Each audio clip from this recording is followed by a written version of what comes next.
You've got to pick bowlers who bowl well into the breeze there. Hoggy wouldn't know, he never bowled in the breeze. So you need to have guys who bowl well into the breeze there. And no spinner really has done any good. No blokes get 5 wickets. Maybe's the cap, you just said it'll crack up 4 and 5 days. Will be hard to bat on. Wasn't in my time. When's it hard to bat at Perth? Day 4 and 5. If it's very hot, 36 degrees, yeah. 36, 36, 40. That's predicted. You know, it might end up like that. I think they're a shot duck. As Rodney often points on SEN, you could put a fork in them, they're done. They are done. And Hoggy and I predicted this. We knew this was coming. We could smell it from a long way away. And it's just fantastic to see the way they're playing. Steve Smith, keep his spot. Yeah, I don't think they'll change. I mean, the winning formula is working. I really don't think they'll change. Oh, no, let's make 3 changes, Robbo. No, what? Top 3 batsmen. What did I say? They're going well, and he hasn't batted well for number 6. How's your brother going? Is he going well too? His brother's going in with Simone Warne. I just want to remind everyone. So that was supposed to be a very big secret. That's worth plenty. You've just dropped that bomb then. It's on Twitter now. I can hear it going out. Yeah. No, they're very happy. She's a nice girl. Look, can take you away from that. I'm a bit worried about this Australian cricket team in certain ways. I'm a bit worried about the fact that I look at this cricket team and they said they'll question everything they've done in the last 30, 40 years. They'll take on every record and they'll just question everything. And I look at this cricket team, not one of them, not once since 1989 has anyone tried to take on Booney's record of 52 cans for Syndey like that. I think of Shane Watson, he'll pull a hammy going to the bar. I look at in this whole team, like Mitch now, which by the way is the love child of Merv.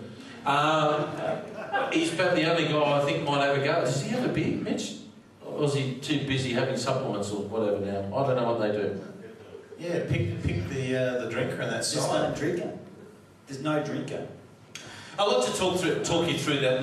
My father, the greatest man I ever met, said to me before the 1989 tour, said, "Son, is there anyone you can sit next to the plane?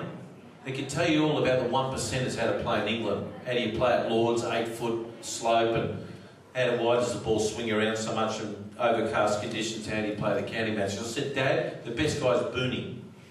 He said, "Well, sit next to him, have a beer, and drain him for every bit of knowledge you can." So I did.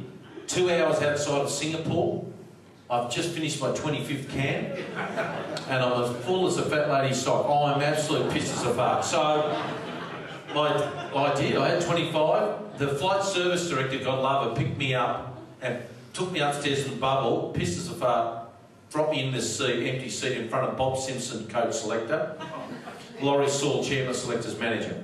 And I've passed out. But she realising that that David Boon's well on the way of beating Doug Walters at 50 cans, and Rob Marsh had 51 cans. So I know about you people here, you can't sit in a bar and drink cans with the same person for over 22 hours. You can't. But she realised it might have a roster system. So she brought up, said, "Right, Terry Alderman, you're a good conversationalist. You have 3 or 4 cans," and you go. Out she gets. Being rotated, it's a very good word on this trip. And then Carl Rackman is good conversation. You come to have 4 or 5. AB, you can have 1. Because you're a boring fucker, out you get. So Merv, you can come in for 12. He finished off, and then Jeff Marsh will finish with 6 cans, and that will finish him off. Everything was going swimmingly.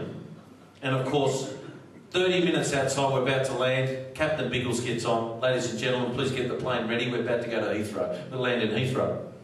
And the flight service director's panicked. She's run upstairs, can go into the cockpit. You could do that back in 1989. And she said, quote, "You can't do it." "Why is that?" He said, "He's on his 49th can. He's got no chance of beating the record." 2 minutes later, Captain Biggles got on there and said, "Ladies and gentlemen, I've just got some advice from Heathrow. We got some traffic problems. So we're just going to have to do loop-to-loop a little bit before we land in Heathrow." And of course, when we landed, this wealth of applause come up from downstairs. "Oh, Booney, you're the king. Well done, Batsy." And like, he's just done things. So, and Bob Simpson said to Laurie Saul, "Listen to the camaraderie of the boys downstairs. Booney's won cards, 500. I won it in the 1964 tour and I made the most runs. Booney's going to have a fantastic tour. This is a big omen for Booney. And I'm thinking if he only knew. And then Captain Biggles gets on. Ladies and gentlemen, welcome to Heathrow. 6 degrees outside and I want to wish the Australian cricket team all the best because I know they'll do very well because David Boon has just broken the record. 52 cans from Sydney to London. Everyone has just gone off, except Bob Simpson, who's gone purple with rage. And I walked up to Simo and I said, Coach, how unprofessional is that?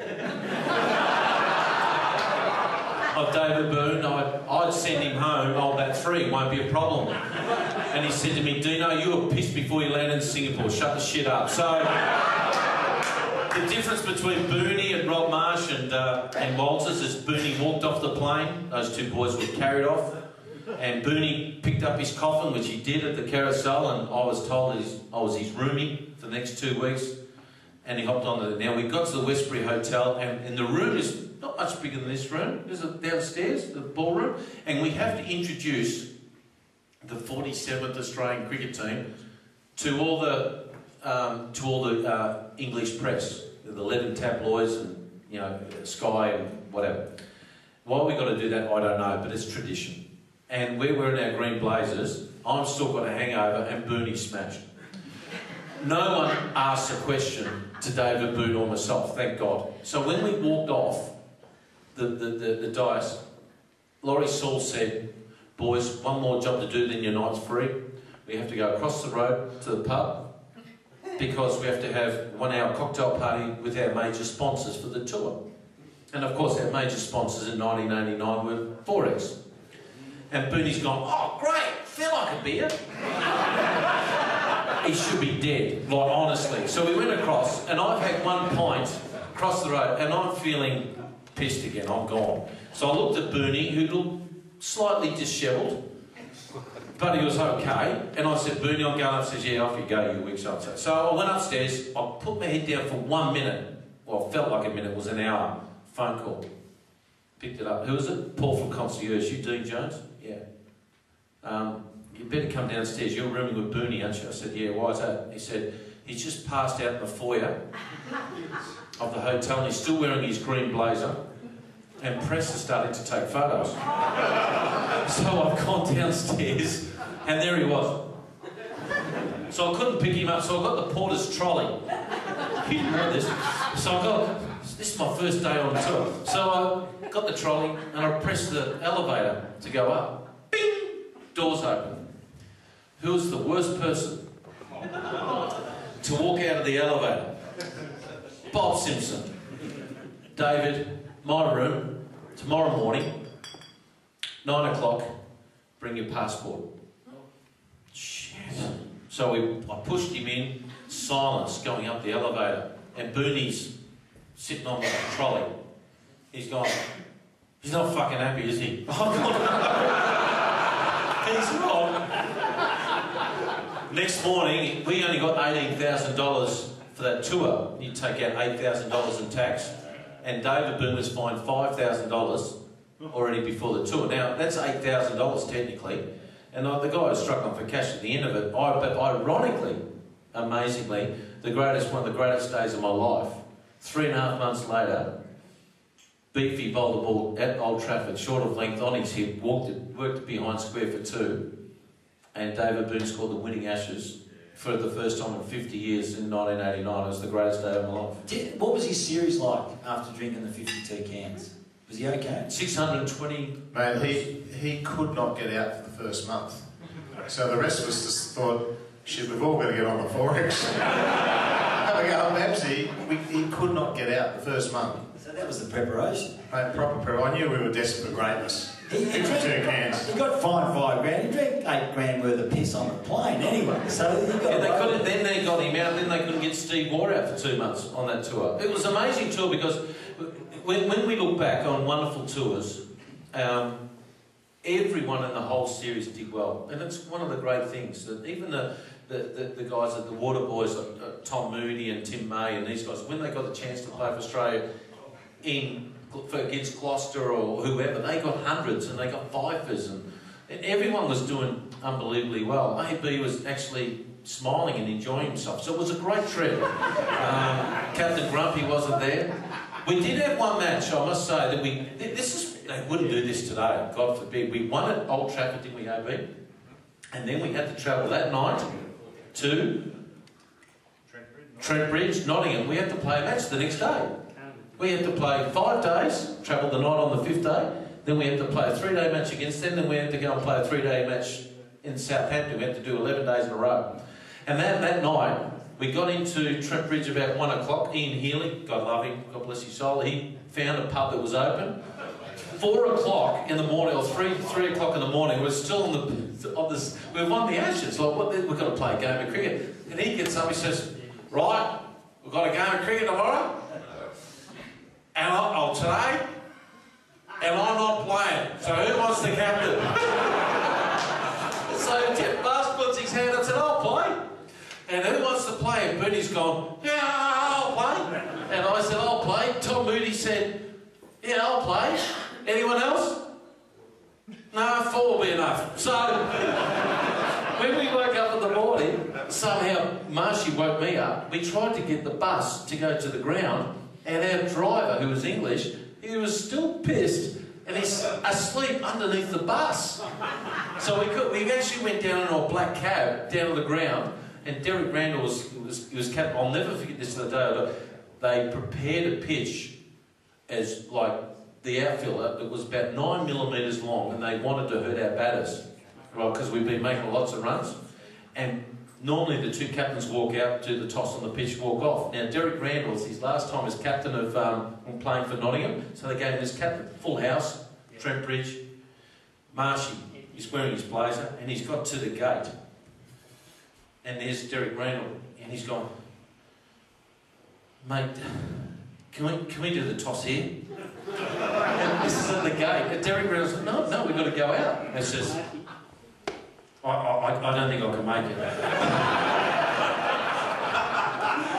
it. True as I stand here, Derek Randall's gone, why? We won the Ashes yesterday, and I'm still pissed. I can't. He says, well, okay. So they did the toss, and Jeff Marsh won the toss and said, well, bat. He doesn't even see the pitch. And he's gone, Derek Randall's gone, have you seen the pitch? He's gone, I can't see past my nose. And he said, why are you batting? He said, come with me. And he took the boys up into the dressing room, and there was myself, Bernie, and Tom Moody all padded up, and we're asleep on the floor. He said, that's the team. That's all we got. And sure enough, we won the game. We actually knocked them over. Very good. Robbo, let's not get away. When did it get rekindled? The relationship? Toby and Simone. Yeah. Oh, he's back to that again. Come on, give us something. About 3 weeks ago, rekindled, no one knows about it, only this room in Rupertswood knows, yeah, I know. So I won't get out of here, this is Chatham's rules in here, nothing gets out. Nothing gets out. Shit, yeah, people on Twitter all over their trying. I reckon they'll go all the way. They bump into each other, or what happened? No, I think that Tobes... He just rang up out of the blue? Yeah, she bought a ripping house. He just jumped the back fence, I reckon. I don't know. They're actually well matched. Borny doesn't like it, but then Why did they split up in the first place? Who, Tobes and Yeah. Simone? Yeah. He didn't like the paparazzi. Right. Not like yourself. Just the same. You should be going out with She makes a good lasagna anyway. I was around there the other day and Toby walked in and said, what the stuff are you doing here? I said, I'm having dinner with you. Anyway. I'm going to open the floor, just a couple of questions while we've got these stars in front of us here.